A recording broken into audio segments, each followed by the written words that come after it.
Ma'am, parang wala po ata sa lesson natin yung number 5. Ay, wala ba? O sige, bonus na lang yan. Thank you, ma'am. Ma'am, wala po ata sa lesson natin yung number 5. Oh, anong gagawin ko? Puro ko kasi daldalan kaya di mo alam. No, favoritism si ma'am. May sinasabi ka? Ay, wala po. A few moments later. So, ganun lang siya kadali. Ma'am, pwede po pa-excuse? Sumasakit po yung puson ko eh. Sige, punta na lang sa clinic. May gamot doon. Sige po, ma'am. Nagets niyo ba, class? Ma'am, excuse po. Sumasakit po yung puson ko. Ang arte mo naman. Konting sakit lang. Excuse agad. Kapag di maganda, wag na mag-inarte. Kala mo naman ang ganda ni ma'am. Hello po, ma'am. Sorry po, absent ako kahapon. Nagkalagnat po kasi ako eh. Ganun ba? Sige, excuse na lang kita. Sige po, ma'am. Thank you po. Ma'am, excuse po. Nilagnat po kasi ako kahapon kaya di po ako nakapasok. Naku, tigilan mo ako ha. Walang isang araw na lagnat. Ang sabihin mo, tamad kang pumasok. Ikaw nga, palagi ka nga di pumapasok eh. Anong sabi mo? Totoo naman, ma'am. May favoritism ka. Susumbong kita sa principal. Maniniwala ba ang principal sa'yo? Wala ka namang ebidensya. Anak, mag-exam tayo mamaya ha. Dapat mas mataas grades mo kay Scarlett. Oo naman, Nay. Mas magaling naman ako sa kanya. Anak ni ma'am si Samantha. Eto yung mga sagot mamaya sa exam. I-perfect mo yan. Sige na, Nay. Baka may makakita pa sa atin. Humanda kayong dalawa sa principal. Tapos na yung maliligayang araw niyo. Ang bago nating top 1 ay si Samantha. Ang galing mo, Samantha. Naku, basic lang yan. Paano nangyari yun? Pasado kayong lahat, pero may isang bagsak. Si Scarlett, talagang favorite mo si Samantha. Pares lang kami ng average. Paano ako bumagsak? Di ba sinasagot mo ako? Di bagsak ka ngayon? Manda ka sa akin. A few moments later. Class, mag-behave kayo. Nandito yung principal natin. Magandang umaga, class. Kamusta yung bago nating teacher? Gusto ko pong i-report yung teacher na yan dahil may favoritism po yan. Favoritism? Sinungaling ka, Scarlett! Mabait sa amin si ma'am! Opo, ma'am. Mabait po ako sa kanila. Pantay-pantay lang po yung tingin ko sa kanila. Huwag mo na pagtakpan nanay mo, Samantha! Hala, OMG, magnanay sila. Ma'am Principal, pagpasensyahan niyo na siya. Baka di niya alam yung sinasabi niya. Meron ako ebidensya dito na nagpapatunay na binigyan ng sagot ni ma'am si Samantha at tinawag ng nanay si ma'am. Bawal to sa school natin Kayong dalawa, mag-usap tayo sa principal's office. Ma'am, magpapaliwanag po ako. Ang bago nating top 1 ay si Scarlett. Yes, Scarlett, deserve mo yan. Marami pong salamat, Ma'am Principal. Alam mo, buti na lang hindi mo na teacher yung nanay mo. Anong sabi mo? Hindi mo ba alam na magkapatid kayo ni Samantha? Iisa lang kayo ng nanay. Kahit malakas ang ulan, wala pa ding suspension. Wala pa ding suspension? O anak, pumasok ka na. Ayoko, Nay. Magsususpend din naman. Ang tamad mo talaga, kaya ka bumabagsak eh. Pumasok ka na. Sige na nga, papasok na ako. Be, napatawag ka. Lakas ng ulan, Be. Papasok ka ba? Wala pa suspension, di ba? Huwag na natin hintayin mag-suspend, Be. Huwag na tayo pumasok. Oo, sige, Be. Huwag na tayo pumasok. Di na naman papasok mga teacher natin. Walang papasok, ha? Oo, Be. Huwag na tayo pumasok. Hello, pre. Nasaan na kayo? Papunta na ako ng classroom. Nasa bahay kami, pre. Anong ginagawa mo dyan? Ha? Bakit nasa bahay kayo? Di ka ba updated? Suspended na daw yung klase. Basa-basa ka kasi. Bakit kayo lang nag-suspend? Nakapag-swimming na ako dito, oh. Good morning, class. Nasaan yung mga estudyante ko? Alis na nga ako. Present po, ma'am. Ano po lesson natin today, ma'am? Patahimikin mo na ako! Diba binagsak mo ako dati, ma'am? Ako naman ang magpapabagsak sa'yo ngayon. Lumayo ka! Thank you for the roses. Thank you for the roses. Oh no, there's a fire. Thank you for the ice cream. Thank you for the roses. Anak, anong ginagawa mo? Nay, ginagawa ko yung AI na trend sa TikTok yung nagla-live. Anong AI live na kabaliwan na yan, ha? Madami daw kasi nagsisend kapag ganun, so pwede ako yumaman. Yayaman? Talaga lang ha? Oo, Nay, ang dami ko na nga nakuha ang pera eh. Talaga, marami ka ng pera? Sige, tuloy mo na yan. Oh, thank you for the ice cream. A few moments later. Thank you for the flowers. Oh no, there's a fire.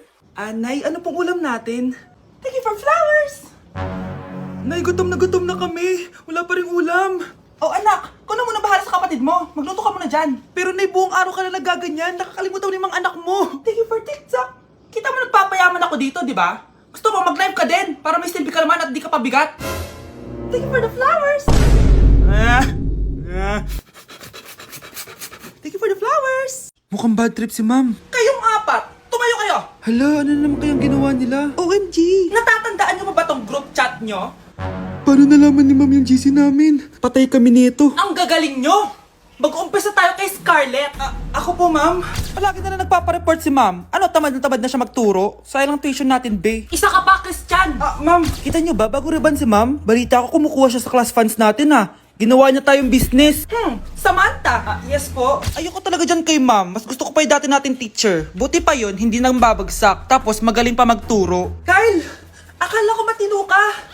Guys, huwag niyo naman ginaganyan si ma'am. Mabait naman siya eh. Sa principal nga lang. Akala niyo di ko alam mga pinagsasabi niyo sa akin? Lahat po ng sinabi namin sa GC. Totoo po yan, ma'am. Diba sabi nga nila, ma'am, truth hurts? Truth hurts pala, ha? Sige, papakita ko to sa principal sa office. Sige, ma'am, sabihin mo sa principal. At sasabihin din namin yung mga baho mo. Ha? Anong ibig mo sabihin? Di ba may GC din kayo, ma'am? Sinisiraan niyo pa nga yung mga estudyante. Paano mo nalaman yon? Isang pindot ko lang dito at masasend na to sa principal. Huwag mong gagawin yan. Huwag mong pipindutin. Humanda ka sa akin, ma'am. Wag! Wag! Mag-e-enroll po ako. Mag-e-enroll po ako, ma'am. Nasa requirements mo? Ito po, dala ko ng birth certificate ko tsaka yung enrollment form. Oh, mga original to. Nasa yung mga photocopy nito? Photocopy? Sige po, wait lang po, ma'am. A few moments later. Ito na po yung photocopy, ma'am. Bumalik ka na lang bukas. Sarado na kami. Lo, kuya, wait lang. Mag-aayos lang ako, ah. Hoy, bilisan mo naman! 1, 2, 3! Kuya, sandali. Ang pangit ko tuloy sa ID. Kakainis naman si kuya. Section A. Basta ng section mo? Section A ako. Magkaklase ulit tayo. Makakakopya pa rin ako sa'yo. Hi, Miguel. Anong section ka? Section B ako. Ikaw? Hindi kami magkaklase ni Crush. Sige. Section A kasi ako eh. Good morning, class! Excited na ba kayo sa panibagong school year? Bad trip? Siya na naman yung teacher ko. Bakit, Scarlett? May problema ka ba sa akin? May problema ako dahil may favoritism ka. Ang lakas mo magreklamo. Di ka pa naman enrolled. Kaka-enroll ko lang ah. Talaga? Bakit ibang Scarlett yun nandito? Hello po! Bakit sabi ng teacher ko, di ba daw ako enrolled? Ay, sorry, di kita na-enroll. Pwedeng bumalik ka na lang bukas. Walang hiya ka? Ilang beses na ako balik-balik dito. I-enroll mo na ako. Ngayon na. Miss! Balik ka na lang bukas ha? Sige po, babalik na lang po ako bukas. Hi classmates! Ako nga pala si Ashley, ang pinakamayaman at sobrang ganda niyong kaklase. Hi Ashley! Pwede ba tayo maging friends? Ay, sorry, di ako nakikipagkaibigan sa ganyang muka. Ew! Sumanong ugali nito? At least maganda ako. Ikaw? Pangit ba talaga ako? Uy, Scarlett! Sabay na tayo kumain ng lunch. Sure! Saan? Ako na lang sabay mo kumain. Huwag na si Scarlett. Ako na bahala sa lunch mo for the whole year. Walang iya ka, Ashley. Aagawin pa sa akin yung crush ko. Sige na. Gusto mo bilan pa kita ng car? Car? Sige, sabay na tayo kumain, Ashley. Sorry, Scarlett. Sorry, ako pinili niya. Eat well sa'yo, ah. Bes, payag ka ba nun? Inagawan ka ni Ashley? Ano bang magagawa ko, Bes? Kailangan ko maging blooming. Hay naku, madali lang yung sagot dyan. Try mo tong Garnier Vitamin C Serum. Baka ito na the right one for you at hindi yung crush mo. Tama ka dyan, Bes. Kaso natatakot ako, baka lalo lang ako maging haggard. Don't be afraid to try new things kasi. Malay mo ito na yung sagot para maging fresh ka. Sabi mo yun na.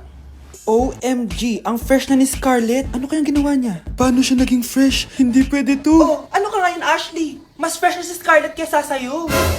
Scarlett, pwede ba tayong sabay kumain ng lunch mamaya? Che, di na kita kailangan. Sapat na sa akin ng Garnier Vitamin C Serum kasi it passes the hashtag Garnier yang che!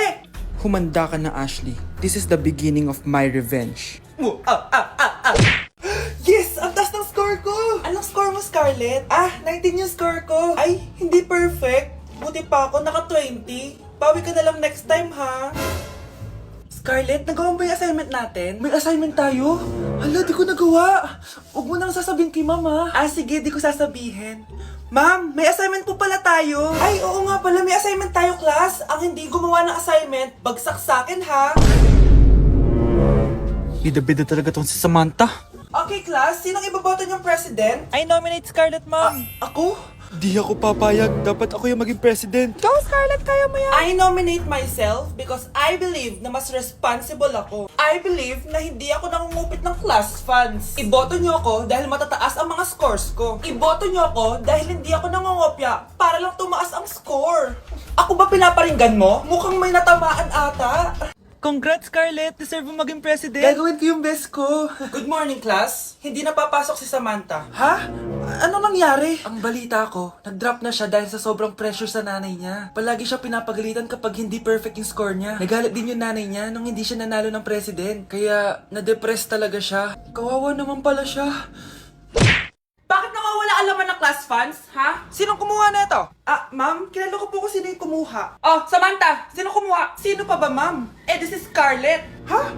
Wala akong kinukuha. Scarlett, ikaw pala yung kumuha ng class funds? Sumama ka sa principal, ngayon na. Apaka-hype talaga nitong si Samantha. Bye, Scarlett!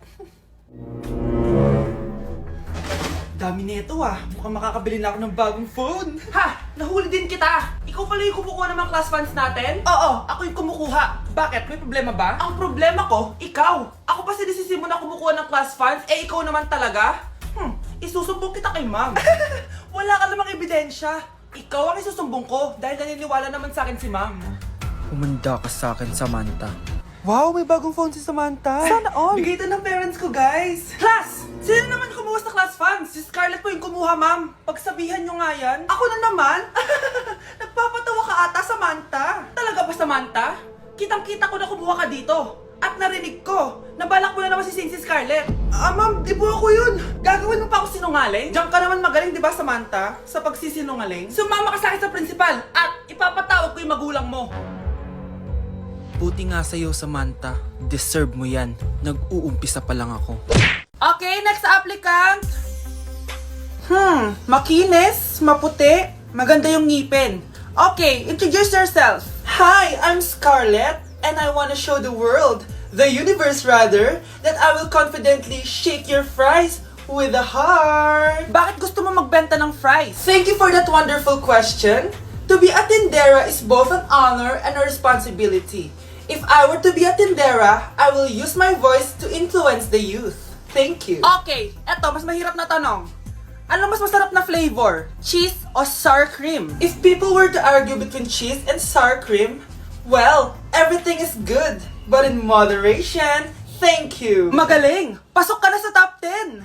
The new Miss Potato Corner is Scarlett! Nasaan na yung 1 million na prize? Anong 1 million na prize? Magluluto ka ng fries? Pasok ka na sa trabaho! Magluto ka na ng dali! Nagugutom ako! Sige po, magluluto na ako. Bakit di sumasagot jowa ko?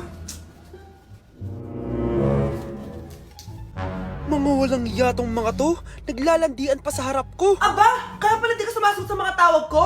Kasi nakikipaglandian ka pala dito kay Samantha? Excuse me? Jowa ko yan! Excuse me? Nauna siyang naging akin! Inagaw mo lang!